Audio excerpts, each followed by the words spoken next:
Okay, so this next video lecture is about our module number 5. Okay, so this is entitled Quarterly Income Tax for Individuals, Estates, and Trusts, which also includes those who are earning mixed income, such as compensation income and income from business and or practice of profession. Okay, so for the content, so we will be discussing about BIR Form 1701Q. So this is for quarterly filing, the documentary requirements, and the procedures for filing. Okay, for BIR Form 1701Q, so basically the title of this BIR form is Quarterly Income Tax Return for Individuals, Estates, and Trusts, and which also includes those who are earning mixed income. So for the description, so this BIR form shall be filed in 3 copies, okay, following individuals, or by the individuals I mean, regardless of the amount of their gross income. So those who are resident citizen engaged in trade, business, or practice of profession within and without of the Philippines, okay, so they are taxable for those income because they are resident citizens. Second are the resident alien, also non-resident citizen or non-resident alien individual who are engaged in trade, business, or practice of profession within the Philippines only. Third are the trustee of a trust, guardian of a minor, executor, administrator of an estate, or any person acting in any fiduciary capacity for any person where such trust, estate, minor, or person is engaged in trade or business. So these are the taxpayers who are going to file this quarterly income tax return, BIR Form 1701Q, okay, in 3 copies. For the filing date, for the first quarter, so it will be, or it should be filed on or before May 15 of the current taxable year. For the second quarter, it should be filed on or before August 15 also of the current taxable year. And for the third quarter, this is on or before November 15 of the current taxable year. And for the fourth quarter actually, filing is also equivalent to annual ITR filing. So that is on or before April 15th of the next year after the taxable year. So that is the deadline. Okay, so we have here the BIR Form 1701Q for quarterly income tax returns. So we have here for part 1, the taxpayer should fill in the background information or fill out the background information, okay, such as their TIN number, RDO code, filer type, their tax code, their names, registered address, date of birth, zip code, email address, citizenship, if they have foreign tax number, claiming foreign tax credit, tax rate, method of deduction, either itemized deduction or OSD. Okay, so that's for the first part of the form. Second part is for the background information of the spouse, if this is applicable. So they can, or the couple, the married couple, can also file, okay, in consolidated form. Okay, but this part 2 can only be fill in or fill out if that is applicable. Okay, so it will include the spouse's TIN, filer spouse type, okay, RDO code, name, citizenship, foreign tax number, just like in the first part, okay, for the major taxpayers information as well. Okay, so the same. For part 3, so this is the total tax payable for both the taxpayer and his or her spouse. So here we can, or they will include the tax due. Okay, the schedule of that is in part 5. Okay, for items 46, okay, or item 54. And then after the tax due, we will deduct any tax credit or previous payments made. And then after that, we can determine the tax payable. Okay, if that is a tax payable or overpayment or tax credit for the taxpayer. Okay, and then if there are any penalties, we should also add to the tax payable to get our total amount to be paid to the BIR or any overpayment. Okay, and also in item 31, so this is the aggregate amount of payable or payment for both of the taxpayer and his or her spouse. Okay, so you also have, or the taxpayer also have to indicate or write their signature and printed name. Okay, so part 4, these are the details of the payment. Okay, so the taxpayer should fill in the bank or the agency where they paid their tax due, the number which corresponds, okay, to the transaction slip or deposit slip, the date, and the corresponding amount. Okay, so for part 5, so basically this is the schedule that we are talking about.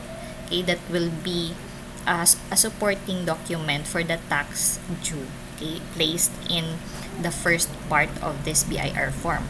So part 5, computation of tax due. So we have here for schedule 1, so here for graduated income tax rate. Okay, so here the taxpayer along with his or her spouse, if that is applicable, will include the sales revenue or receipts or fees, okay, that they have earned during the taxable year, less the cost of sales or services if that is applicable or available, okay, as itemized deduction. And then after deducting such deduction, so we will have our gross income or loss from operations. And then after that, if they are also availing of the allowable deductions, then they will deduct that from the gross income to get the total the allowable deductions, I mean, either is total allowable itemized deduction or OSD, okay, which is 40% of the gross or the gross sales or revenues. Okay, and then after deducting such itemized deduction or OSD from the gross income, so the taxpayer will have to determine their net income or loss for the quarter. Sorry, for this is for the quarter, I mean not for the year, for the item number 36. So this is for the quarter. First quarter, second or third quarter. Okay, and then after that, the total taxable income or loss to date can also be determined. So this is the sum of items 41 and 44. Okay, so that will be item 46, tax due, will be the details or the amount of this tax due that will be reflected or forwarded here in the first part, item number 26. Okay, so to continue the schedule for schedule 3.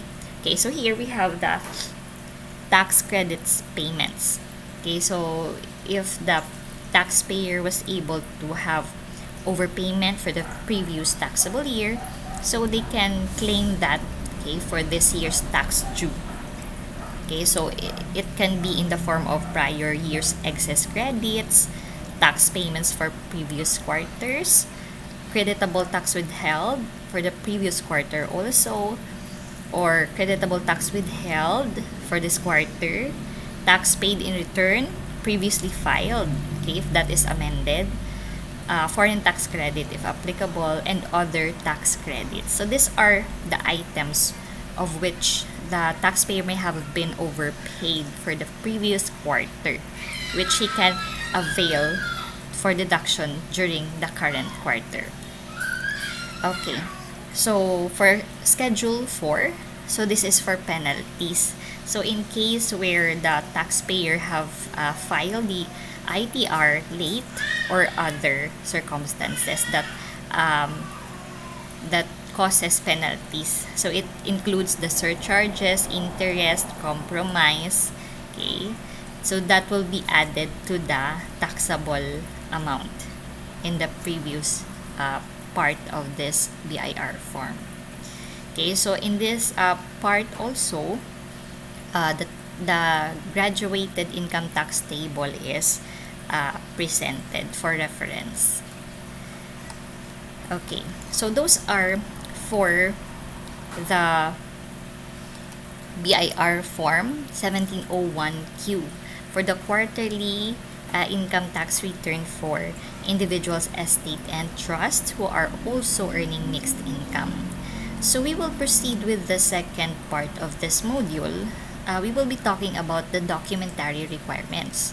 So what are the requirements along with BIR form 1701Q? So the first is BIR form 2307, or that is the certificate of creditable tax withheld at source, if that is applicable. This is in the case where the income earned by the taxpayer has already been withheld by his or her employer of the taxes. So this is attached to BIR form 1701 to reflect that the amount pertains to a particular income has already been withheld of the taxes. So it will be remitted by the employer or the other party, okay, and not of the taxpayer. So this is just a proof, okay, that the income earned was already deducted of the taxes, okay, that should be remitted to the BIR. Second requirement is duly approved tax debit memo, okay, if that is applicable also for the quarter.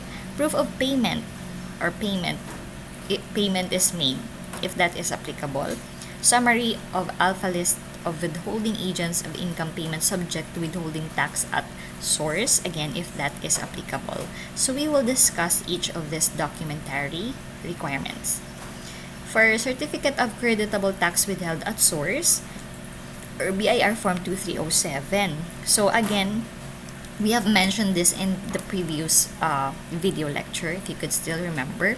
So this is a certificate that should be accomplished and issued to recipients of income which is subject to expanded withholding tax paid by a payor or withholding agent. So this may include the government money payments made by the government office, which shows the monthly breakdown of the total income payments made, and also the total taxes that was withheld and remitted during the quarter or period. So this is what we have been talking about. So this is the purpose of BIR form 2307. This will serve as a proof that the income earned by the taxpayer was already deducted of the corresponding tax due, okay, and was withheld and remitted to the BIR by the withholding agent or the payer. The purpose of that is the taxpayer will no longer account or pay for the corresponding tax due related to this source of income because it was already withheld. Okay, so what the taxpayer have received from the payer is net of tax due already. So for expanded withholding tax, so this certificate should be attached to the quarterly or annual income tax return, meaning this should be attached either to BIR 1701Q or 1701, which is the annual ITR, okay, for individuals, or for individuals in case the amount of withholding tax shall be allowed as tax credits against income tax liability of the income recipient for the taxable quarter or year in which he or the income was earned or received. So this BIR form 2307 will be attached in BIR form 1702 or 1702. This is for non-individuals. Okay, for individuals, 1701Q and 1701.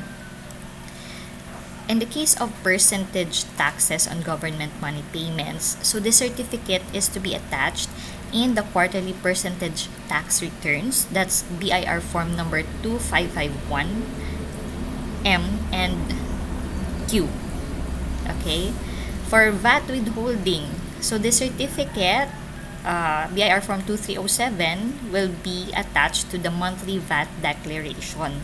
So this is along with the form number 2550M and quarterly VAT return of BIR form number 2550Q.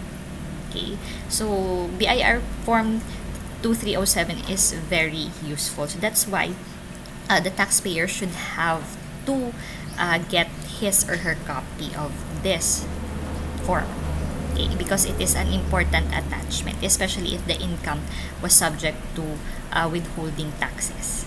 Okay, for the filing date, so for expanded withholding tax, or those who are subject to expanded withholding taxes, this is to be issued to the payee on or before the 20th day of the month following the close of the taxable quarter, or upon the request of the payee. However, the payer must furnish this statement to the payee simultaneously with the income payment. So this is very important. The taxpayer should secure his or her copy of this form. For those who are subject for percentage tax on government money payments, so this is to be issued to the payee on or before the 10th day of the month following the month in which the withholding was made, or it can also be provided to the taxpayer upon his request. However, the payer must furnish this statement simultaneously up with the income payment to be sure. Okay. For VAT withholding, this certificate or BIR form should be issued to the payee on or before the 10th day also of the month following the month in which the withholding was made, or upon the request of the taxpayer, or simultaneously with the income payment. But again, please take note that the taxpayer should secure his or her copy of this form. Okay, so this is what BIR form 2307 looks like. So I think I have already shown this in the previous video lecture. So this is certificate of creditable tax withheld at source. So we have here for part 1, this is for the payee information. So it includes the TIN, the payee's name, registered address, zip code, foreign address if applicable. For part 2, so this is for the payer information or the source of income. So it will include the the TIN of the payer, the name, registered address, as well as the zip code. For part 3, so it includes the details of the monthly income payment and the taxes withheld, okay, taken from the income. So we have here the columns for income payment subject to withholding tax, okay, first month of the quarter, second quarter, third total, as well as its corresponding tax withheld for the quarter. Okay, and then we also have if the tax or the income is subject to money payments, subject to withholding tax of business tax for government or private. Okay, and the total. So it should also include the name of the payer or authorized representative and his or her signature, as well as the payee. Okay, that they have understood that this is the correct amount and with the corresponding tax withheld from the income. Okay, so for tax debit memo, so this is a legal authority authorizing the utilization of the tax credit certificates or TCR. So this is proof as payment to customs duties and tax obligations of the holder with the Bureau of Customs, or as payment to the national internal revenue obligations of the holder with the BIR. So again, this is very important if this is applicable to that taxpayer, because this is like a BIR form 2307, which means to say that the corresponding taxes which is related to this source of income was already the taxes due for that was already paid to the BIR. Okay. Next requirement is summary of alpha list of withholding agents of income payments subject to withholding tax at source. Okay, so this is also known as summary alpha list of withholding tax. Okay, so this document serves as a consolidated alpha list of withholding agents from whom income was received and are subject to withholding agents in the process. So this needs to be submitted by the payee or recipient as an attachment to a filed return based on a specific period. So for what quarter, for example, and this will contain also summary of data such as gross sales, receipts, and tax credits from all 2307 certificates. Okay, so this is along with 2307 if applicable. Okay, issued by the payer. So also, individuals claiming a refund or applying for creditable tax withheld at source against the tax due with not more than 10 withholding agents, okay, or payer of the income payment per return. So, meaning to say, along with BIR Form 2307, the taxpayer should also include as attachment this summary of alpha list of withholding tax at source. So, when to file this? Okay, so this form needs to be submitted along with forms for individuals, 1700, 1701Q for quarterly, or 1701. For non-individuals, this is for 1702, okay, and so on. For VAT, okay, for monthly filing within 20 days following the end of each month, if quarterly, within 25 days following the end of each quarter. For those who are subject to withholding, within 10 days following the end of each month.